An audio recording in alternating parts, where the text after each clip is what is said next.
আসসালামু আলাইকুম। আমি হাফেজ মোহাম্মদ তাওহিদুল ইসলাম। বন্ধুরা, আজ আমি আপনাদেরকে এমন একটি দোয়া শিখিয়ে দিব আপনার পিতামাতার জন্য। যদি আপনার পিতামাতা দুনিয়া থেকে বিদায় নিয়ে অন্ধকার কবরে শুয়ে থাকে, এই দোয়াটা তাদের নাজাতের জন্য সব থেকে বেশি উপকারে আসবে।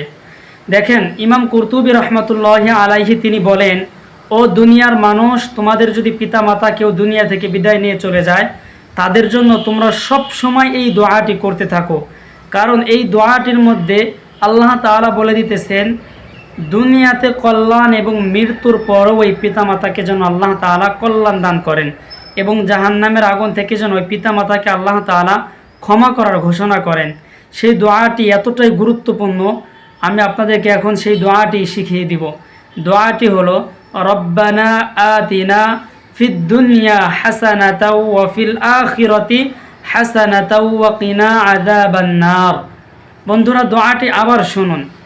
দোয়াটি হলো, রব্বানা আতিনা ফিদ দুনিয়া হাসানাতাও ওয়া ফিল আখিরাতি হাসানাতাও ওয়া কিনা আযাবান নার। এই ছোট্ট দোয়াটি যদি আপনার পিতামাতা দুনিয়া থেকে বিদায় নিয়ে যায়, আপনি যদি তাদের জন্য এই ছোট্ট দোয়াটি আমল করতে পারেন, ভাই, একটি দোয়ায় আপনার বাবা মাকে জান্নাতে নেওয়ার জন্য যথেষ্ট হয়ে যাবে।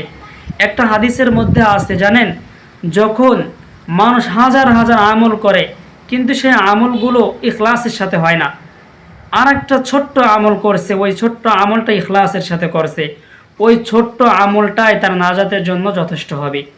ঠিক তেমনিভাবেই আপনার বাবা দুনিয়াতে কোন আমল করতে পারছে, কোনটা পারে নাই, এটা একমাত্র আল্লাহ তাআলাই ভালো জানে।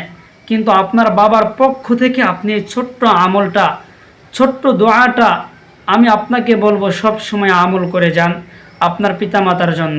আপনার পিতামাতা যেন অন্ধকার কবরে অনেক সুখী শান্তিতে থাকতে পারে। আল্লাহ তাআলা যেন তাদের ভুল ত্রুটিগুলো ক্ষমা করে তাদেরকে জান্নাতের উচ্চ স্থানে জায়গা করে দেয়। তো বন্ধুরা, সকলে চেষ্টা করবেন এই আমলটি করার জন্য। সকলে ভালো থাকবেন, সুস্থ থাকবেন।